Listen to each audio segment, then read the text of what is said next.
Got to keep on walking on the road to Zion, man. Yeah. Got to keep it burning on the road to Zion, man. Hola oyentes de Radio Sefarad, como cada 2 semanas nos visita Luciano Mondino para hablar de cuestiones que tienen que ver con la actualidad, también especialmente en Medio Oriente. ¿Qué tal, Luciano? ¿Qué tal, Jorge? Buenas tardes. Bueno, un Medio Oriente que tiene hoy en día como escenario la Casa Blanca, más que incluso con todos los muertos y con todos los bombardeos y los derribos de edificios, pues eso aparece más en las noticias hoy en día que lo que está sucediendo en la Franja de Gaza, que ya después de 2 años las imágenes se vuelven un poco repetitivas, ¿no? Definitivamente. De hecho, estamos, muy cerquita de que se cumplan 2 años del comienzo de esta guerra que empezó el 7 de octubre del 2023 con la masacre del grupo terrorista Hamas en el sur de Israel, en el Festival Nova, y en los kibutzim del sur de este país. Hace unos días atrás se celebró el número 80, la apertura número 80 de la Asamblea General de Naciones Unidas, en el que el primer ministro de Israel, Bibi Netanyahu, mostró un código QR en donde por primera vez se exponía públicamente mucho del material que los propios terroristas filmaron el 7 de octubre del 2023. Y ahí hubo un dato que fue realmente muy curioso. Ese QR, que es en definitiva una forma de descarga de todo ese material, fue visualizado muchas veces dentro de la propia Franja de Gaza. Y esto me parece que es un síntoma también de lo que estamos viendo, dado que muy probablemente en la Franja de Gaza existan no pocos gazatíes que no sepan lo que sucedió el 7 de octubre, lo que hizo Hamas el 7 de octubre en Israel y el motivo por el cual inició esta guerra. Recordemos que principalmente hablamos de una población que en el año 2006 elige mayoritariamente a Hamas como su forma de gobierno y que lamentablemente mucha de esa población, en un porcentaje mayoritario, tanto en la Franja de Gaza como en los territorios de Judea y Samaria, antes del 7 de octubre y luego también han tenido un apoyo decisivo a la organización terrorista Hamas. En todo este escenario de la masacre y de la guerra que empieza, como decía, han pasado ya casi 2 años. Estamos muy cerquita de que se cumpla el 7 de octubre del 2025, 2 años en los que todavía se sigue reclamando y alzando la voz por la liberación de hoy 48 secuestrados. Llegaron a ser 253, el mismo 7 de octubre del 2023, y donde ese día también ocurrieron más de 1.300 asesinatos. El presidente de Israel, Isaac Herzog, dijo entonces que ese era el día en el que más judíos habían sido asesinados después del Holocausto. Es una analogía, una comparación tan macabra que justamente nos vuelve a todos los que somos de esta generación testigos del primer gran pogromo dentro del territorio de Israel, y con una hazaña y un ensañamiento tan grande, quizás comparable a lo que vimos muchos meses después en el sur de Siria con los drusos, o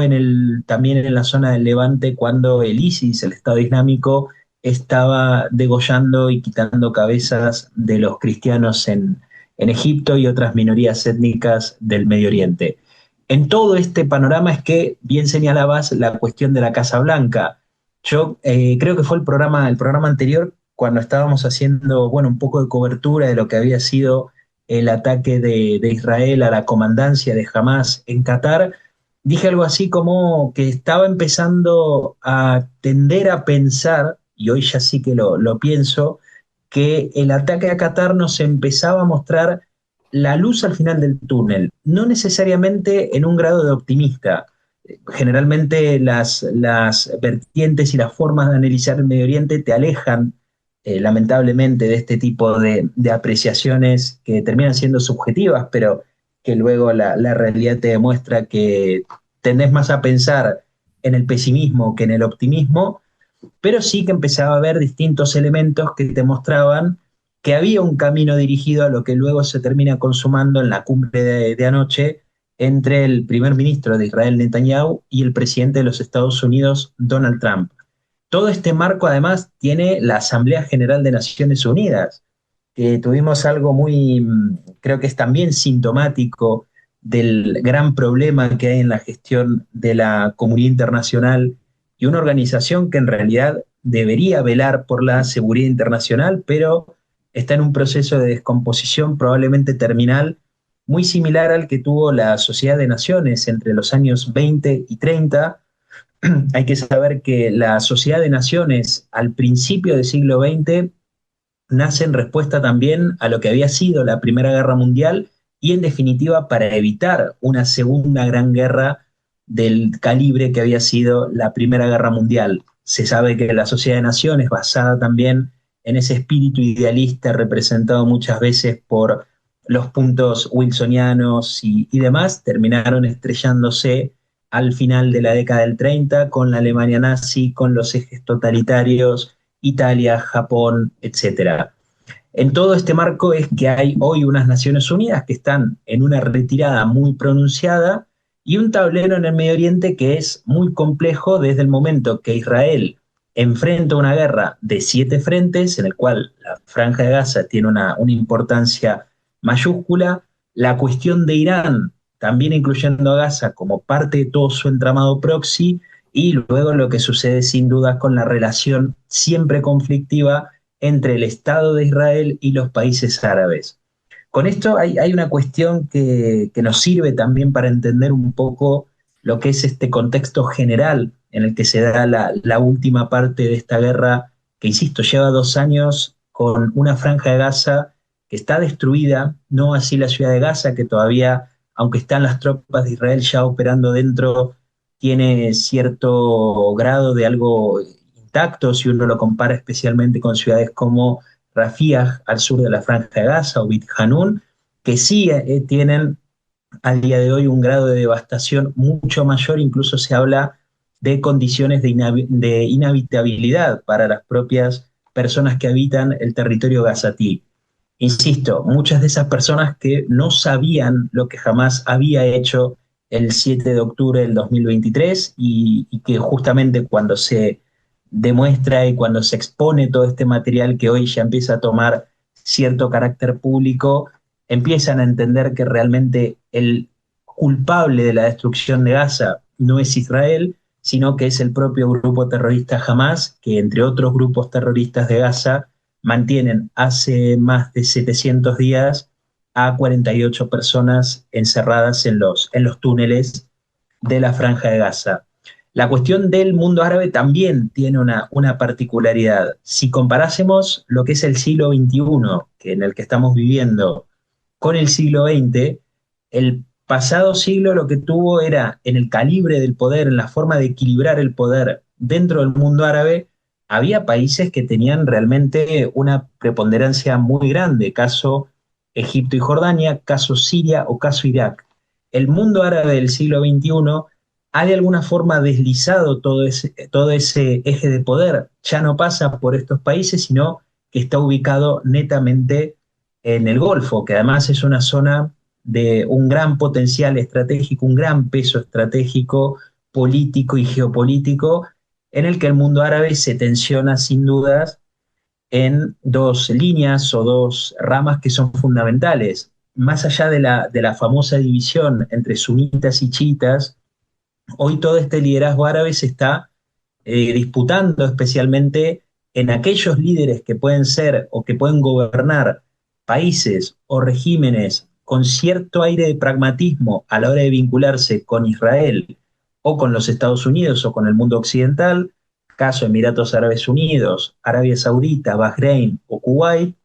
En el caso de Emiratos Árabes y Bahrein, ambos firmantes de los acuerdos de Abraham en el año 2020, y otra rama que está sin dudas liderada por Qatar, que es ese factor desestabilizador y que también fue un financista del grupo terrorista Hamas, como también de otros grupos terroristas y armados en el Medio Oriente, en Oriente Próximo también, o en Asia, como el caso de los talibán en Afganistán, y Turquía, que no entra dentro de la esfera del mundo árabe, pero sí está en esta esfera de influencia del Islam político, que está fuertemente rechazado por aquellos árabes o aquel liderazgo árabe mucho más pragmático y que encuentra en ese Islam político una gran fuente de desestabilización que lleva mucho tiempo. Esto hasta nos podríamos incluso ya no solo retrotraer a los últimos años, sino a las revueltas árabes del 2011, cuando también influenciados por la hermandad musulmana y grupos del Islam político, buscaron la desestabilización de todo ese mundo árabe. En ese contexto es que llegó Bibi Netanyahu a los Estados Unidos a protagonizar un encuentro que durante los últimos días, en especial el fin de semana, llenó las redes sociales de algún tipo de rumor sobre cuáles iban a ser las condiciones sobre las que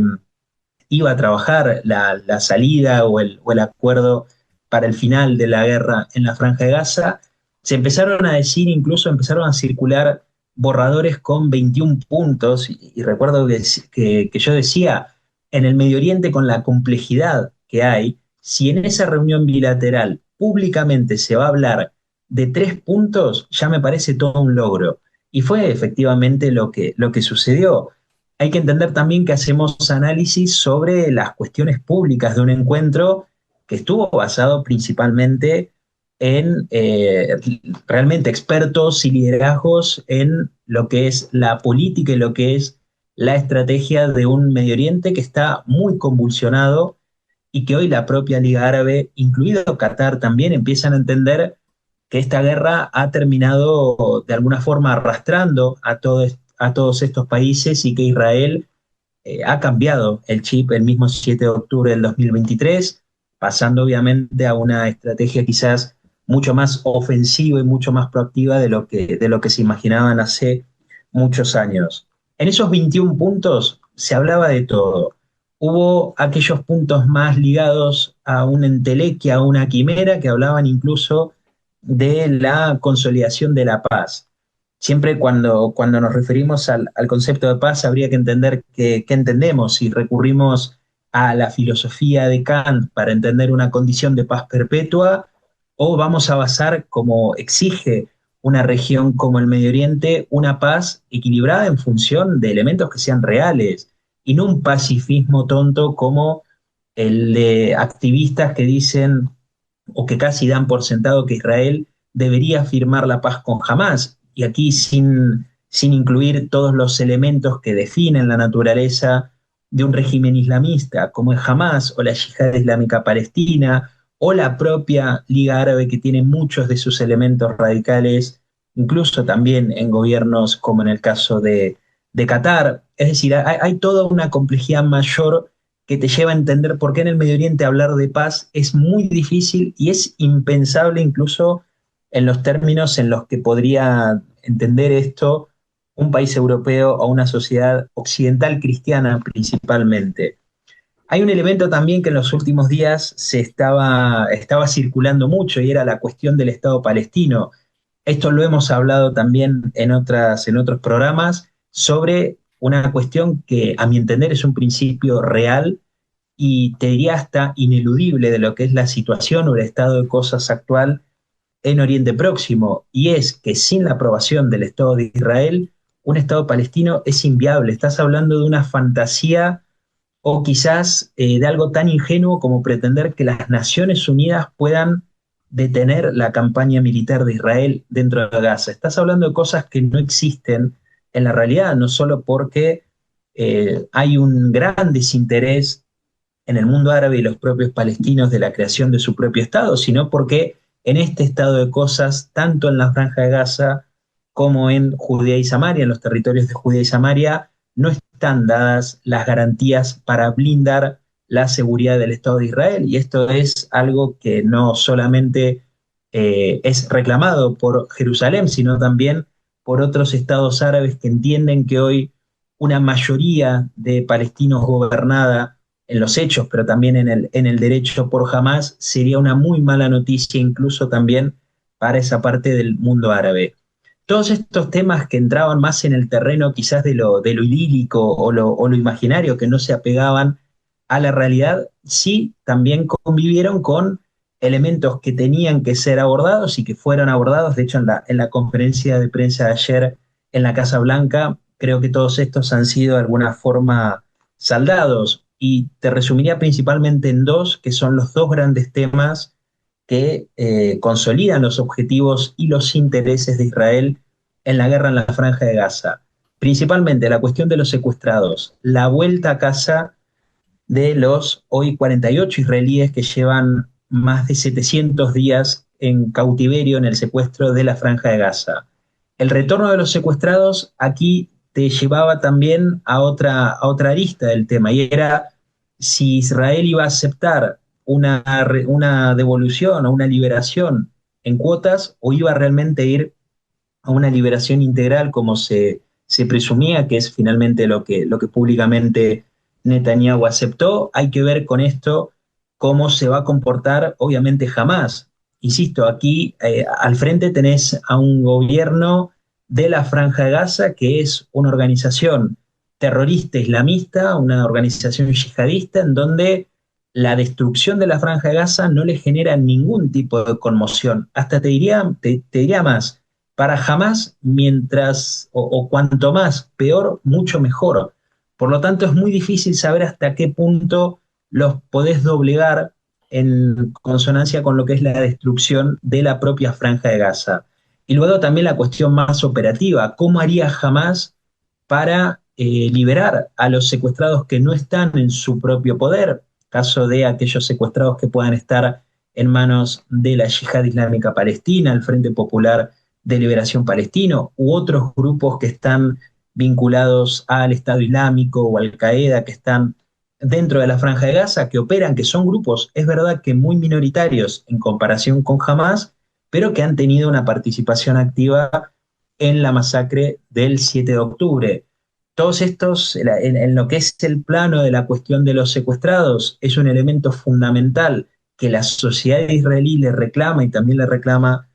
creo que cualquier persona alrededor del mundo, la liberación de los 48 secuestrados, excepto obviamente todo ese compendio de actores de la comunidad internacional que en los últimos días salieron más a pegarle y a criticar a Israel antes que exigirle a Hamás de que si liberase a los secuestrados, la guerra se terminaría. El segundo elemento, que es también fundamental, es el día después de la Franja de Gaza. Esto también, de alguna forma, lo hemos ido analizando en distintos enfoques durante el último año o el último año y medio, en el cual veíamos que con el desarrollo militar de la guerra, Israel no planteaba una propuesta o una estrategia clara para el día después. Había un objetivo militar que se resumía en el derrocamiento de Hamás. Había también sectores dentro del gobierno de Israel que decían la destrucción o la aniquilación de Hamás. Es muy difícil, por no imposible, alcanzar esto, porque Hamás es una ideología y además mayoritaria dentro de la Franja de Gaza. Pero sí era posible, por medio de la presión militar, encontrar y conseguir el derrocamiento de Hamás como una forma de gobierno en la Franja de Gaza. Este escenario te llevaba inmediatamente a la pregunta: ¿y entonces qué vas a hacer después? Vas a encontrar una Franja de Gaza en la cual Hamás se retira del poder y es reemplazado por la autoridad palestina, la propia autoridad palestina que subsidia y da manutenciones vitalicias a los terroristas palestinos que cometen atentados en Israel y que también tienen las manos manchadas de sangre. ¿Y vas a aceptar un Hamás fuera del gobierno, pero persistiendo como una organización armada en distintas zonas de la Franja de Gaza, como hizo Hezbollah en el sur del Líbano a partir del año 2006? ¿Y vas a dejar que Naciones Unidas tomara de alguna forma las riendas en la reconstrucción y la gobernanza de Gaza, bajo la experiencia de lo que ha sido UNIFIL en el Líbano con las misiones de paz de las Naciones Unidas, que no solo no han evitado, sino que muchas veces han influenciado que Hezbollah se pegara a la frontera de Israel y causara y lanzara ataques de misiles contra el norte de Israel? ¿O te ibas a encontrar con este grupo tecnócrata y este Consejo de Paz que ahora muestra también a Tony Blair quizás llegando a la Franja de Gaza como el nuevo Lawrence de Arabia o de alguna forma buscando ser aclamado por el pueblo gazatí, cuando en realidad es muy difícil, por lo que decía al principio, hablar de paz y además es muy difícil de no pensar que todo ese gobierno tecnócrata va a tener serios problemas a la hora de poder establecer ciertos parámetros de seguridad si jamás termina persistiendo en la Franja de Gaza. Para cerrar, creo que estamos en días en los cuales se va a acelerar todo lo suficientemente rápido como para construir todo también lo suficientemente rápido. Esto a veces no es ni para Israel, ni para los Estados Unidos, ni para los aliados árabes, la cuestión de ir poniendo casi un ladrillo por sobre uno y casi de uno a uno. A veces es cuestión de tirar todo sobre la mesa y empezar a construir distintas cuestiones en simultáneo. Cuestiones que son muy complejas por todo lo que señalaba al principio de la complejidad innata que tiene el Medio Oriente, pero que te enfrenta a realidades en las cuales Israel tiene que también frenar y terminar una guerra en la cual ha generado un gran desgaste en la sociedad israelí, tiene que traer a casa a sus 48 secuestrados, principalmente aquellos que están vivos. En esto, para quien no lo sepa, cuando hablamos de 48 se está hablando en torno a 20 y 28, 20 que estarían con vida, 28 que ya no estarían con vida, pero principalmente pensar en aquellos que están con vida y que están esperando y que sus familias los esperan para volver a casa y poder empezar todo un proceso de sanación que es verdaderamente traumático para quien haya escuchado algún testimonio de algún secuestrado liberado o algo por el estilo, algún familiar también. Hay muchos hay 4 argentinos de hecho que están en el cautiverio de Gaza ahora, sus familias dan muchos testimonios y notas y no creo necesario indagar en esto, pero es una cuestión que no se puede seguir posponiendo. Y la cuestión del día después de Gaza, que ese creo que sigue siendo la pregunta. Esto en Israel, si se conoce, lo deben saber 2 o 3 personas. Honestamente creo que Israel va a ir en el día a día viendo qué es lo que se puede hacer y dentro de la Franja de Gaza tenés a más de 1,5 millones de personas que están en escombros. Es muy difícil poder realmente revitalizar la Franja de Gaza después de esta guerra que ha iniciado el grupo terrorista Hamas. Queda ver si los árabes van a ser parte de la desradicalización de la Franja de Gaza, como promete Trump, o estamos en otro blef que la historia ha tenido y que siempre ha tenido, desgraciadamente, el mismo resultado. Pues te agradecemos, como siempre, Luciano Mondino, de que nos hayas atendido y expresado tu visión en estos momentos de incertidumbre, justamente cuando se anuncian, hay grandes anuncios, pero en vez de solucionar o allanarnos el camino, nos abren más interrogantes. Seguramente para la próxima entrega, dentro de 2 semanas, sabremos un poquito más si esto funcionó o no, porque no es la primera vez que se anuncian planes maravillosos, rimbombantes, especialmente con el presidente Trump. Bueno, por lo menos ha abandonado su idea de hacer el resort turístico que nadie en todo el Medio Oriente lo veía con buenos ojos. Muchas gracias. Totalmente. Y hasta la próxima entrega. De nada, un saludo.